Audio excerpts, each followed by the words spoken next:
Welcome to Front Office Pros. I'm Steve and this is Joe. And today we're going to be talking to you about start sits for week 9. So we're going to be talking about 3 players at each position: quarterback, running back, receiver, and tight end.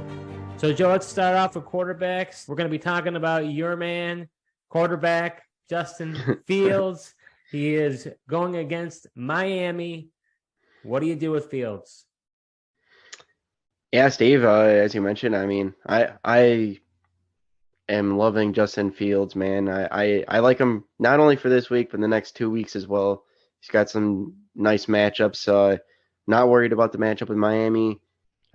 They've been just giving up a lot of points to the quarterback position.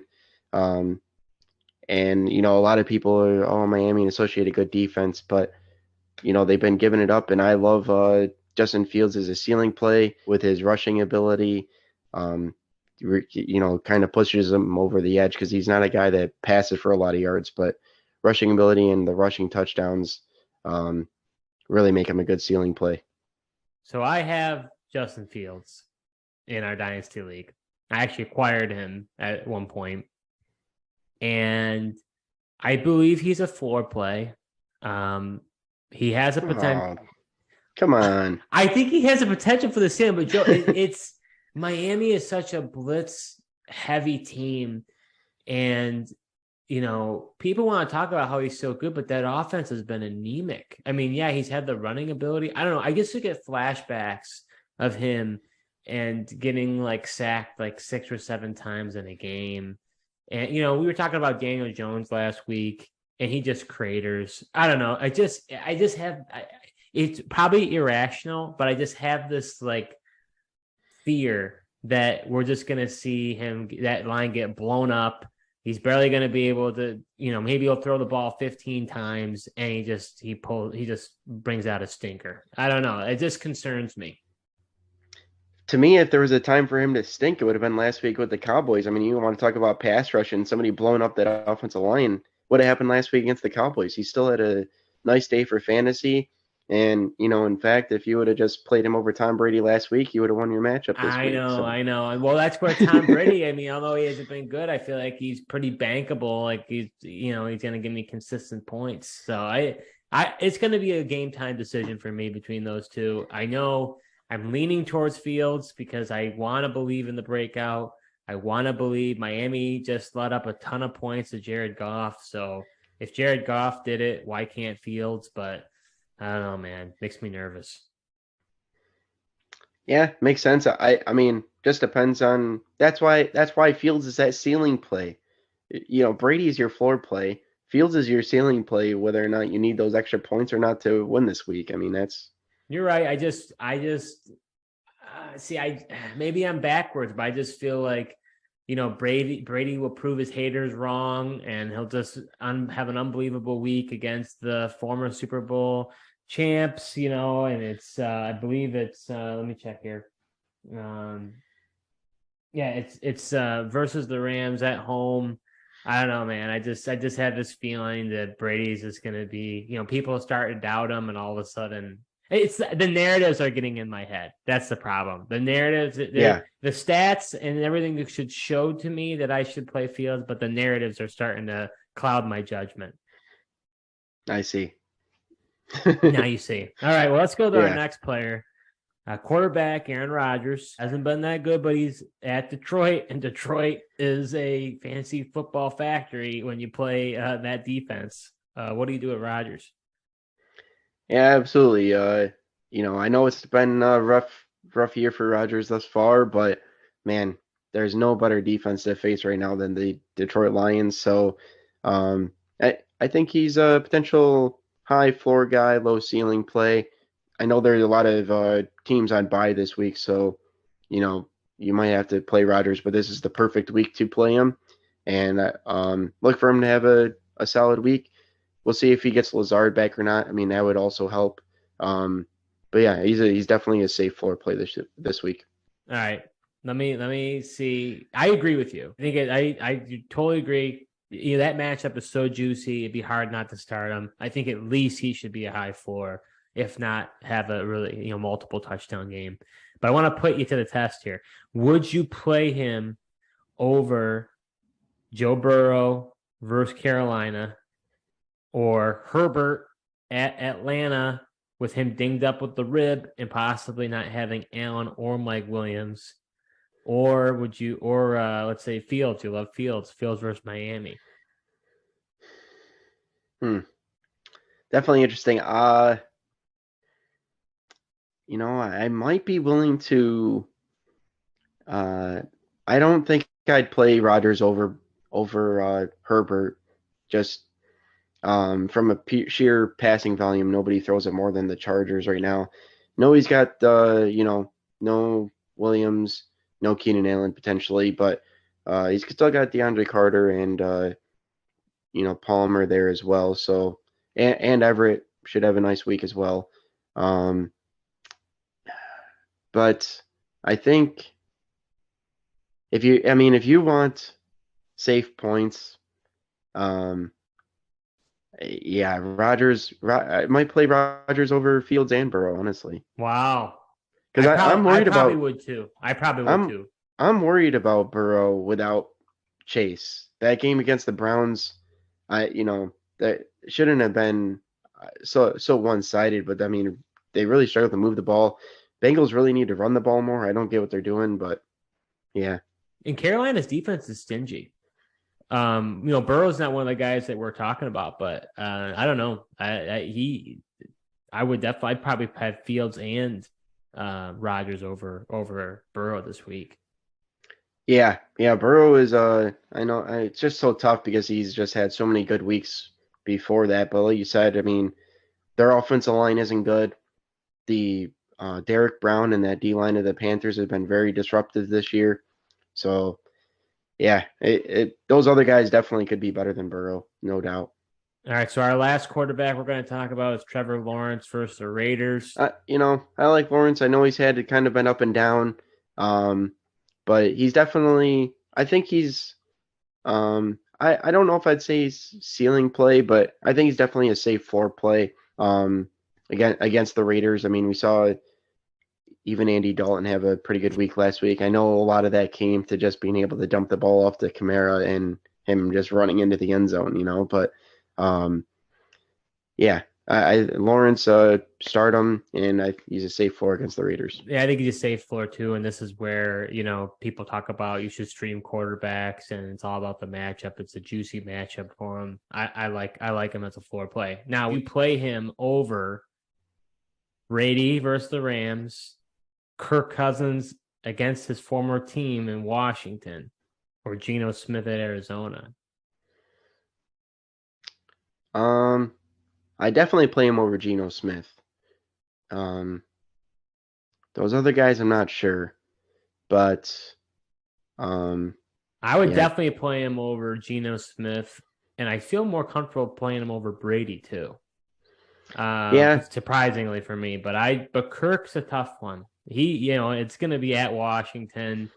Will he want to just beat up on his old team, or will he choke under the pressure? Because you never know with Kirk. Well, as long as it's not prime time, Kirk will be fine. But it is no longer October, so Kirktober's over. But Lawrence, just because he's been kind of risky lately, I'm really only comfortable starting him over Geno there. Arizona kind of at home has kind of been surprisingly the one defense to kind of slow him down. Seattle didn't have a very good game against them earlier in the year. So, all right, let's transition over to the running backs now. We're going to start off with running back Leonard Fournette versus the Rams. Yeah, it's a tough, man. I think if I had better options, I would bench Fournette. Ooh. I haven't been impressed by him. Bucs offensive line is not good. And that has been, I know it didn't look that great against the 49ers and McCaffrey, but the Rams have been one of the better run defenses in the league this year. And the Bucs just don't have the guys to push them around like the 49ers were able to, nor do they have the same type of offense at this point either. So as long as I got better options, I would sit them. I'm because very nervous. I can't call him a floor or a ceiling play. So Yeah, I'm very nervous about him. I would say I consider him a floor play because I think Brady could. It all depends. The nervousness is coming from is Rashad White becoming more involved in the offense. He's a prolific pass catcher. I think Fournette could actually get a good amount of targets out of the backfield because the offensive line's been so bad, and Brady loves the check down. So I could see if he's out there, with Donald and Floyd bringing that pressure, I could see him having a decent game. But he concerns me, so I don't blame you at all. With the idea of not playing him. So, but if you're gonna sit him, would you start Mostert at Chicago or Devin Singletary at the Jets? Or let's go with Gibson versus Minnesota. I think the only one I'm really concerned about there is Mostert against the Bears. I think I take the other two guys over Fournette. Wow. Yeah, See, I think I would still play Fournette over those three guys. interesting. Yeah, I mean, it all. I mean, at the end of the day, for these guys, Fournette and Singletary, like if they get a touchdown, they'll be fine. But if they don't, you're going to be disappointed. Where Gibson, seeing his involvement kind of creep back up after they were kind of making it the Brian Robinson show, but he hasn't been impressive once they gave him the bulk of the carries. And then Gibson's also been heavily involved in the passing game, so Yeah, that's why I'm comfortable going with him over Fournette for sure. I could totally see your logic there. So let's go to the next player, running back D'Onta Foreman, which he had a huge week last week. He's at Cincinnati. Yeah, I think he's a floor play. We'll see if Chuba Hubbard's able to return this week. I mean, that'll take away from him a little bit, but um, definitely, I mean, 3 touchdowns last week was just crazy. The Bengals are decent against the run as well. So, I think you can still play him, and he's a decent floor play. Yeah, I agree with you. I think he's a floor play. I'm nervous about him. If you could have, this would have been the ultimate trade window to get rid of this guy. I think that this might be a blip. Like he has that really good game, and I don't know if it'll continue. I don't know. Well, what about after he gets to play the Falcons again after the Bengals? That's true. That's true. Yeah, that's a good point. Yeah, wait till that game, and then. But you know what though, the Falcons' run defense is pretty good. I mean, their pass defense is but really bad. I mean, Grady Jarrett's had a fantastic year. I was very surprised by that, honestly. But I mean, if he did it once, why couldn't he do it again? So I don't know. I see him as a floor play because I think he's going to get that volume. If he is active, that makes me more concerned. But I see, so I feel a little bit differently than you. I probably would start Gibson over Foreman, but I wouldn't start Gibson over Fournette. Interesting. I might be able to start Gibson over both guys. Oh, wow. So you're high on Gibson then this week. Yeah, I mean, the Vikings. Or higher on him. I mean, Vikings defense doesn't really scare me this week, and then, like I said, his utilization's kind of creeping back up. So yeah, and then Gibson, I think has a higher ceiling with the big game potential and the breakaway speed that he has. And they've been using him in the pass game, so they make a screenplay or something. I mean, he could take it all the way to the end zone and make it more of a ceiling play. So. All right, our last player is running back DeAndre Swift going up against the Packers. He's a tough one, Steve. I mean, the matchup, it doesn't Packers don't really scare you too much. Nope. But I think if with Swift, even though it's tough, if I had better options, I'd potentially not. I just sit him and kind of see what his utilization is. Campbell came out and said that he wishes that he had given him one less carry, and the guy only had 5 carries. He had some, he got the receiving touchdown to save your fantasy day last week. It was just crazy. He was on the field more than Jamal Williams, but yet Jamal Williams had double his carries and 2 touchdowns. I just don't know what to do. I mean, Swift is a very interesting player. I think he's a ceiling play, but because the concern is I think he could give you a goose egg. I think I mean, he's the ultimate ceiling play because he could break free and get a 70-yard rushing touchdown and saves his day. And you're like, I'm so glad I played him. So I'd say he's ceiling. And if you're really going to lose, if you're projected to lose a lot, I think I would start him because he could have that type of game. The thing for me is, though, if you want to have more of a safe bet, I would start Jamal Williams over Swift if I had him. Oh yeah, 100%. Just don't know if a lot of people have Williams and Swift. The other thing with Swift that worries about, he does have that big playability, but he still didn't look right, and he still didn't look himself last week. So that really concerns me, especially for those big plays that he potentially could have. So yeah, like that's what I mean. If I have better options, I think I'm going elsewhere this week. All right, so let's transition over to the wide receiver group. So our first receiver is Gabe Davis, and he's going at the Jets. Yeah, I don't know if I can play Gabe Davis. I mean, he is the definition of a ceiling play. This guy is completely boom or bust. I just think the Jets aren't the best matchup. I mean, I guess he's got potential in the slot, but I mean, I don't know. I think there's going to be better options than Gabe Davis this week, and I'm just kind of stick him on my bench and wait for a better week, I think. See, I think you're right. He is the epitome of a ceiling play. No doubt about it. And that's what I would say he is. I'm intrigued by him only because Sauce Gardner, I would think, would be on Diggs, I would think.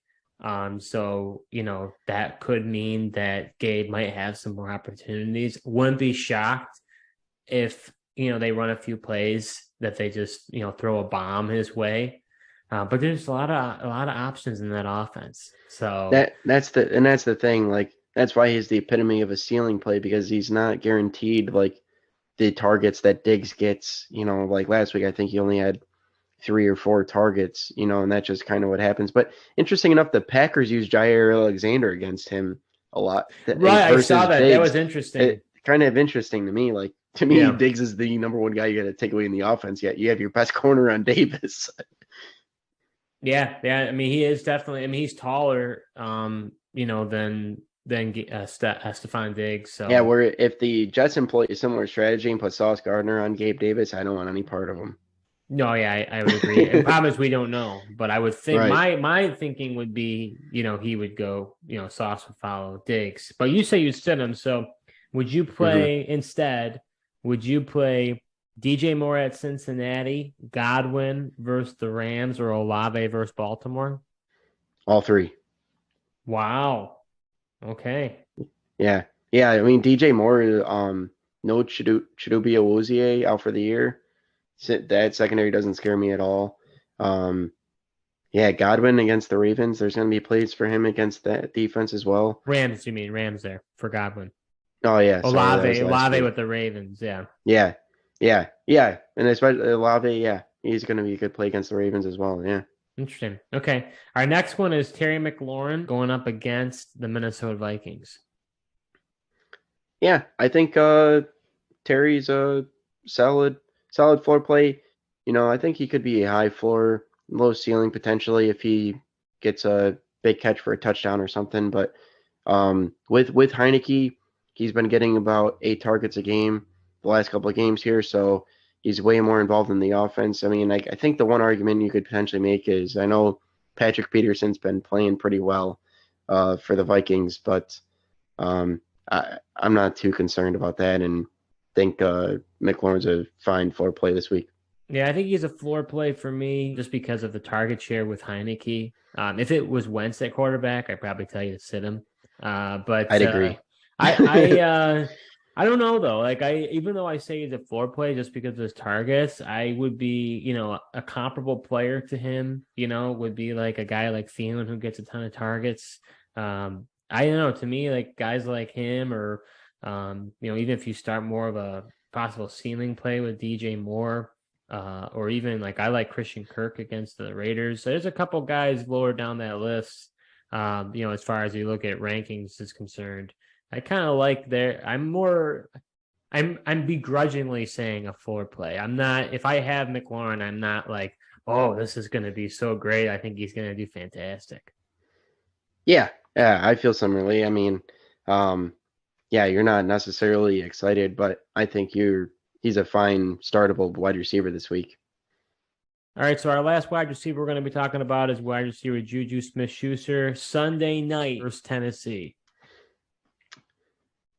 Yeah, I think again, I think Juju's a fine floor play. He's kind of emerged the last couple of weeks as the go-to guy for Mahomes. I know that Mahomes had said, could be a different guy each week, but last couple of weeks it's definitely been Juju's show, and he's kind of got those gotten the big plays and found his way into the end zone as well. So and Tennessee defense is not scary for that. So yeah, he's a fine floor play this week.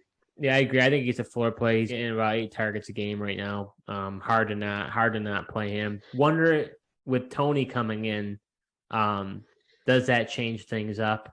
Again, I begrudgingly say floor play. There's some other guys I think that maybe aren't considered like immediate starts that I really like. Like I like Jacoby Myers. People don't talk about him enough. I think he's wide receiver 13 in PPR right now.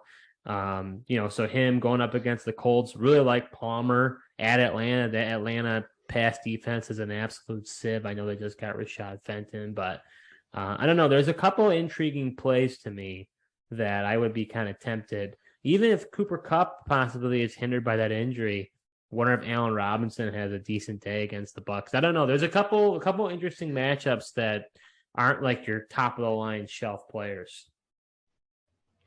Yeah, definitely. I think the only thing that's scary about Jacoby Myers and why more people don't talk about the guy is because he's got Mac Jones throwing him the ball. But he keeps performing week in and week out.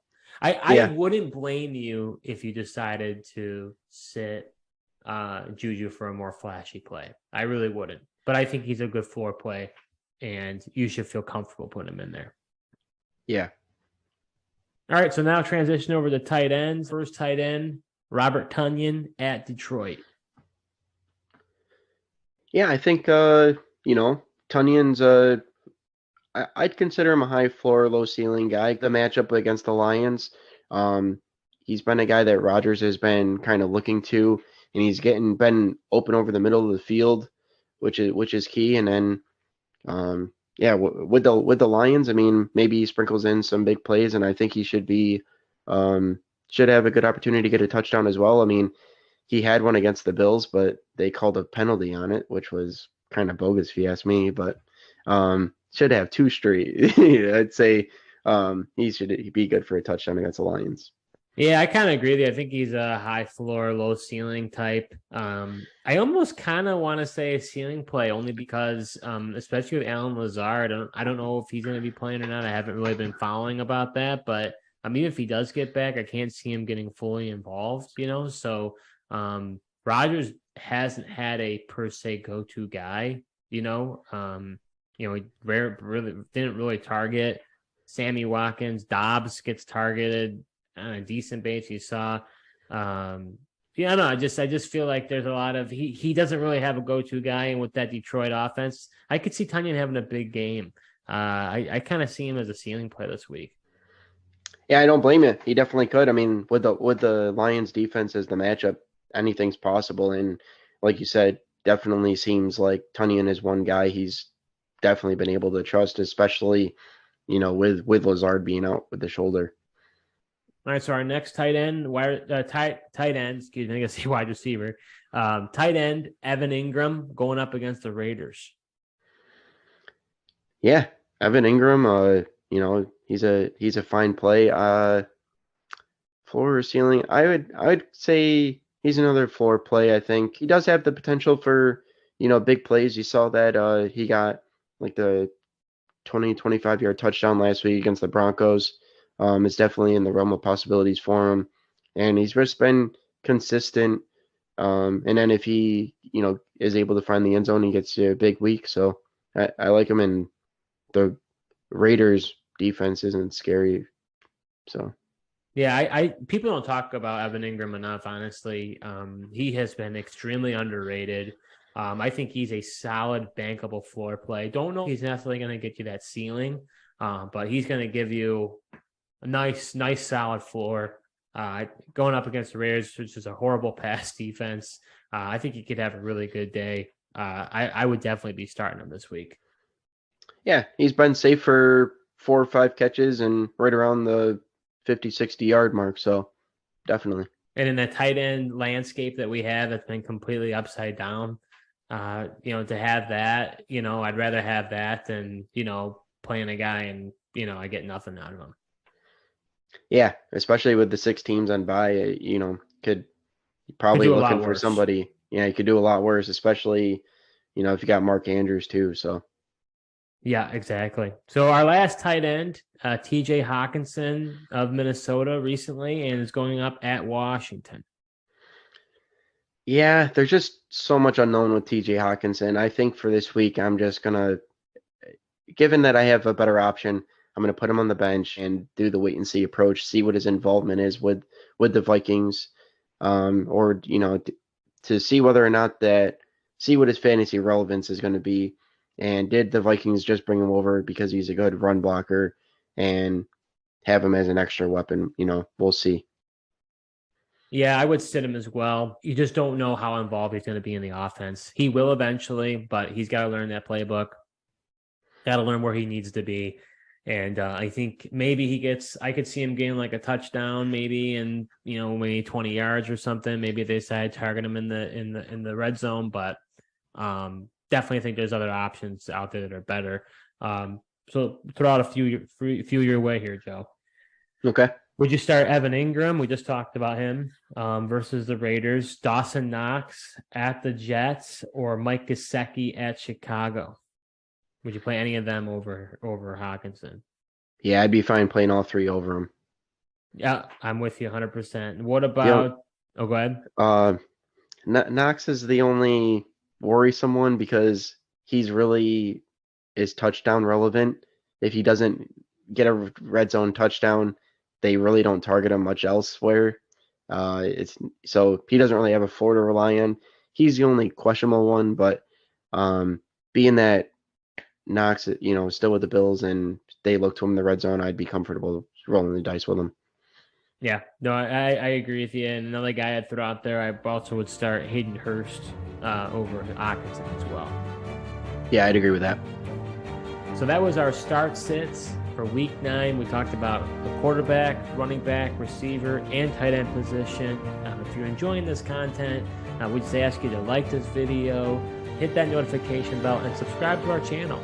And if you agree with us or do you disagree with some of the starts and sits that Joe and I talked about, go ahead and put it in the comment section. If you have other players that you're considering whether or not you should start or sit this week, go ahead and shoot us over a comment. We'd be happy to respond.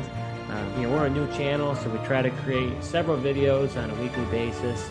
So thank you for watching, and until next time.